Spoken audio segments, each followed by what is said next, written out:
creative, and it wasn't sad either. Birth is the greatest creative statement in all the I got a question. Adventure Time Mandela Effect. Adventure Time. Everyone has watched this, or at least knows the main characters. Finn the human, who wears this hat, Jake the yellow dog dude, Princess Bubblegum, who stunts in all pink, to Marceline, the character known for her dark aura. The 1,000-year-old vampire queen is known for her rocker-type aesthetic, sporting a black and red flannel. It's the way many people remember it to be, and some even go out of their way to cosplay her this way, wearing a black and red flannel too, because that is simply the way they remember it to be. Although throughout the entirety of the series, she has never once worn a black and red flannel. Instead, she is seen wearing a gray and red sweater thingy. But not a flannel, at least not while she's a woman, because in the gender swap episode titled Fiona and Cake, Marshall Lee, voiced by Donald Glover, the gender swap version of Marceline, wears a black and red flannel exactly the way many people remember Marceline wearing.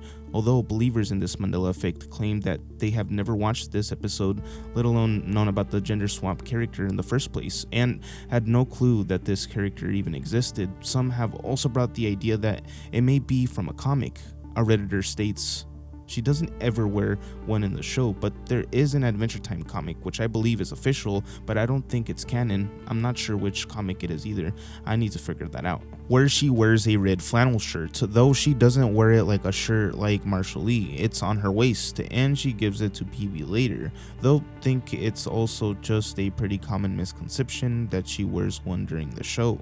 Damn, it's like fashion Mandela effect, though yeah, my guess is that it's an unconscious adaptation of Marshall and or accidental association between Marceline's character tropes with flannel wearing. I was able to find a screenshot of a scene in the comic where she is sporting the red flannel, exactly as some people recall, and the comic dates to 2012, titled Marceline and the Scream Queens. Maybe they also included promo art and TV commercials that could have depicted her wearing a flannel, but now it may be lost media, so who knows. Even ChatGPT got confused, stating, yes, Marceline does wear a red flannel in the actual animated Adventure Time series, one of the most notable times in the episode Memory of a Memory, Season 3, Episode 3, where she's seen wearing a red flannel shirt in a flashback sequence. This outfit is often associated with her past and is one of her more iconic looks. She also wears a red flannel in some other appearances, but this is one of the clearest moments in the show. I replied with, "This is not correct."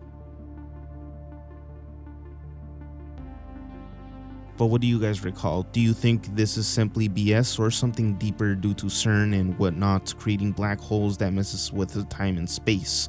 I'm not gonna lie, but this one kinda got me because I do in fact remember an episode in which she had on the red flannel and brown boots. But I have to admit that I'm not an expert and watched the show occasionally because cable was rare at our home, so maybe we are simply delusional, I don't know. But she definitely didn't wear one in the animated series, at least not in this timeline, the one that we shifted to, I guess.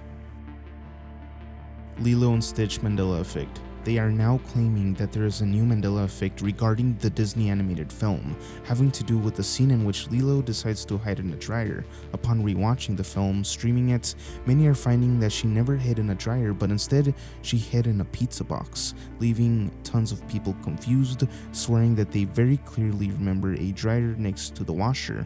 Come to find out that this was intentionally done. Someone at Disney replaced a dryer with a cabinet with a pizza box on it for her to hide. Fearing that kids may try to replicate this and hide in a dryer themselves, causing safety concerns, they removed it completely. Although many claim that Disney intentionally did this to add a Mandela effect type vibe in order to promote its streaming, encouraging people to try to find what other things were changed from the original release, a sort of movie update Easter egg. This not only goes for Disney, but other companies are also being accused of creating Mandela effects to promote their brand. Fruit of the Loom has even publicly addressed their famous effect, stating Fruit of the Loom's official FAQ page. While the presence of the cornucopia has long been part of the Fruit of the Loom branding lore and frequently mentioned as an example of the Mandela effect, the cornucopia has never been a part of the Fruit of the Loom logo. Wii Sports Mandela Effect. You ever just want to fling your Wii remote into the TV to recreate those viral videos in the late 2000s and 2010s, or was that just me? This Mandela Effect has to do with the Wii, in particular the game Wii Sports, and the awesome Josh Millman, who did the voice acting for the announcer in the game, saying iconic lines. It's out of the park. When replaying this classic game, many people are left stunned when they get through all the sports and the line "you win" never shows up anywhere. At least not the voice actor saying it. The text simply pops up on screen, no vocals, just "you win" spelled out. How do y'all remember this game? It could just be that people are misremembering the announcer saying this out loud because of his many other lines, and you can clearly hear it in your head and his voice because his tone is so consistent throughout the game. Taco Bell Mandela effect. You ever remember going into Taco Bell back in the day and just enjoying the overall vibe and aesthetics of the place? On the countertop, when placing your order, there was sometimes a coin collecting game that would offer prizes, from cinnamon twists to a burrito, as long as you could get the coin to the bottom platform. And it had to be a 25-cent coin if you wanted the top prize item. You were also allowed to twist this thing on the top that would move the platforms. Not the most mind-bending game, but it was something fun to do while waiting for your food. No phone required, just a couple of cents in your pocket, and it went to help out local teens graduate. Why not? Some people apparently would get carried away with this thing, as it had a label saying to not shake or tap. I swear every day I realize we are truly apes. Some people recall this big plastic container being filled with water for some reason, and this is a widely held belief as it has surged in popularity on TikTok, with many people saying they remember them always filled with water. People saying that they vividly recall seeing the bubbles when dropping their coin into the thingamajig, and that being the fun thing about it, and sticking your loose change into it, not winning some lousy 25-cent burrito. By the way, the coin had to land on the bottom ledge to win. How did anyone win? I want to try now. One TikToker shares, I worked at Taco Bell in 97 until 2004, and they had water, and the prizes were 5 cents for cinnamon twists, 10 cents for a hard taco, and 25 cents for a bean burrito. In other states, they did. I always did it as a kid. One day when grandma and I went, the water was gone. I asked them why. They said something about water not being emptied and cleaned like supposed to be, so they were ordered to empty them. Also had issues with them leaking, so it just made everything easier. Adding water to the mix, just in my mind, would make it really hard to win, which could have been the point. What if cheap Taco Bells didn't want people to win, so they added water for extra difficulty because they were financially struggling, and the ones that didn't have water were the actual way you were supposed to play the game. Those Taco Bells were probably loaded, but who knows? Maybe we just switched dimensions, but what do you think? Another thought of mine is also, wouldn't it get really messy? I mean, people were shaking and tapping the thing allegedly. Imagine all that water pouring out. But upon further investigation, I find that I'm completely wrong, and these things actually did in fact exist. Coin water games, what a 2000s thing. We need to bring it back. Applejack's Mandela effect. Applejack's doesn't taste like apples. It's sweet cinnamon. Do you recall the cinnamon stick, known also as of 2004, the marketing mascots were a carefree Jamaican cinnamon stick named Cinnamon and an accident-prone apple named Bad Apple? Okay, yeah, this one's not a real Mandela effect once again, like the Lilo and Stitch one, but many people are starting to believe this to be an actual case of the Mandela effect, although Applejack's was simply trying to rebrand. They wanted to go for a more toned-down baby version. Honestly, I love the old characters way more unique, as they were almost mildly unsettling, but comforting at the same time. The apple once again and cinnamon were not changed by CERN, guys, it was simply a rebranding. So this Mandela effect shall be labeled as a false flag operation by Kellogg's. Stuck astronauts Mandela effect. Imagine being stuck in space for 9 months. Look out the window and all you see is your space station and space itself. Well, that's what NASA astronauts Sunita Suni Williams and Barry Butch Wilmore had to go through after technical issues with the Starliner extended their stay on the ISS to approximately 9 months. Although, throughout their extended mission, both astronauts emphasized that they were not stuck or stranded in space. Wilmore stated that while the mission didn't go as planned, they were never forgotten about or without any options. Williams expressed confidence in Boeing and indicated her willingness to fly on the Starliner again in the future. Now, the Mandela effect is in regards to when they returned. Some people recall the two astronauts returning sooner and that Williams was in a bad state, being taken to a hospital due to her health deteriorating. But this was never the case. They safely returned to Earth on March 18, 2025 via a SpaceX Dragon capsule. Yeah, they left in 2024 and came back in 2025, even having to spend Christmas on the ISS, taking an iconic Santa hat pic while on the edge of the world. But some also say that there was video proof of this, and that the two astronauts were caught being brought to Earth sooner and being taken to a hospital, although this cannot be found anywhere online. Monopoly guy wearing a monocle. Here's another picture of the Monopoly guy wearing a monocle, even though Hasbro swears the Monopoly guy never wore a monocle, but this picture in board game does not lie. So what's going on here?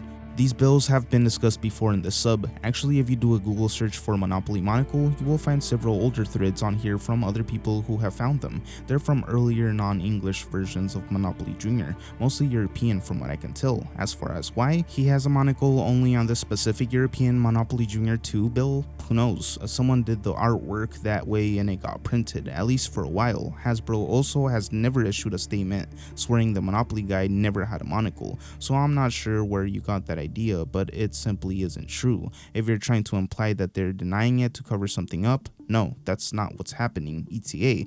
I think if anything, the fact that this exists makes the whole monocle thing less of a Mandela effect. It proves that at least some people are not misremembering the guy wearing a monocle, and they don't come from an alternate timeline or anything. They just owned a slightly obscure version of the game as kids. How about Domino's Pizza? Do you remember their logo? Now think for just a second. Could you envision it with dice instead of dominoes? Because that's what this Redditor believes. Domino's Pizza logo used to have dice and not dominoes. I remember this clearly because I was thinking, why dice? They're called dominoes. Last I remember, this was in the early 2000s. Anyone else remember? This was their logo from 1996 to the mid-2010s. It's an easy mistake. They look a bit separated, so I can tell why you think they're dice if you view the two squares as two separate pieces. But no, put together, it's a domino. You can tell by looking at the corners. See how the outside corners are rounded, but the inside corners are sharp? The sharp inner corners imply that it is one piece, but the boundary between the two parts of the domino is the same color as the background. The round edges are the actual edge of the domino piece. I wouldn't really call this a Mandela effect, it's just an honest mistake. It's abstract and they didn't define the borders very well, so of course you could see that as two dice instead of one domino. There's also another one going around about Domino's being known for its stuffed cheesy crust, only to find out that Pizza Hut was the chain to be widely known for its cheesy crust, popularizing it in 1995 when they introduced the stuffed crust pizza. The innovation of stuffing cheese into the outer crust was a game changer in the pizza industry, making the crust a more desirable part of the pizza rather than something people left behind. Pizza Hut's marketing campaign heavily featured celebrities, including Donald Trump, in one of their famous stuffed crust commercials. The idea was so successful that it led to many variations, including different cheeses, flavors, and even stuffed crust from competitors like Domino's and Papa John's. Do any of you guys remember Domino's being known for their stuffed crust instead of Pizza Hut? I personally always remember Pizza Hut being at the forefront of stuffed crust, but apparently many people recall it being Domino's and them being the most famous for their stuffed crust, inventing it. But what about the Power Rangers? Do you guys remember the members clearly? How about this? Do you remember any of the Power Rangers missing a finger? And if so, which one? Yeah, the Black Ranger has a missing middle finger, and it was proudly displayed on the show. Something a lot of people find strange, as they do not recall this specific detail. They always remember all of the Rangers having their fingers. Michelangelo's David sculpture is remembered by many as having smooth or blank eyes, but recently, a TikTok has been making the rounds online, saying that he never had smooth eyes, but instead has heart-shaped pupils, leaving many in the comments confused, calling it a new Mandela effect, as they never remembered this specific feature of the art piece. Some people even saying that they never remembered him having pupils whatsoever. Some comments read, "You're thinking of the Vaporwave statue thing that has smooth eyes, and you've probably seen it more times than the statue of David. To be fair, I never looked at his eyes. It just looks so goofily incorrect. The statue of David is over 12 feet tall. I'm not surprised no one noted. I took art history, specifically Renaissance. Never in my 52 years of life have I heard about heart pupils. Wouldn't that have been such an interesting fact to mention on such a famous piece of art?" Do you remember Michelangelo's David sculpture having heart-shaped pupils? In the timeline that I recall, his eyes were blank. Wish I knew where my travel pictures are. I saw the sculpture many years ago, but definitely did not see heart pupils, and also have never heard about it having heart pupils. I just heard this today and came to see if anyone else is as confused as I am. I remember clearly blank eyes, off to my storage unit to find my travel photos. I remember thinking that he looked creepy because the eyes looked blank. There were no pupils. Which Mandela effect freaks you out the most and why? Just had one personally. Went to a mall where there was supposedly a gym. Asked around and nobody that worked at the mall knew what I was talking about. Looked around and couldn't find it. Come back a few months later and it's right there in front of my face. You'd have to be strung out to not notice it. I don't know how or when it just appeared, but it freaked me out. I Mandela affected my whole family once. Years ago, there was a football player on a rival team that always did a dumb celebration after he got a sack, and my family and I always hated it. One night after he did it, my family started trashing the celebration, and I said as a joke, we are all going to feel horrible when we find out he's doing that celebration as a request from a Make-A-Wish kid. Fast forward 2 years later, and our team is playing that team again. The player got a sack and did the celebration. I rolled my eyes and said, I hate that celebration so much. My mom instantly turned and said, don't say that, he's doing it for a sick kid. I actually like it. So I was like, what? No, there is no sick kid. My whole family then proceeds to argue with me. They all vividly remembered reading articles about it, seeing special report segments before games about it, and other information. Some of them even thought they knew the disease the kid had, and even extra details about why the kid chose that specific celebration. They all had these shared memories that they were sure were true.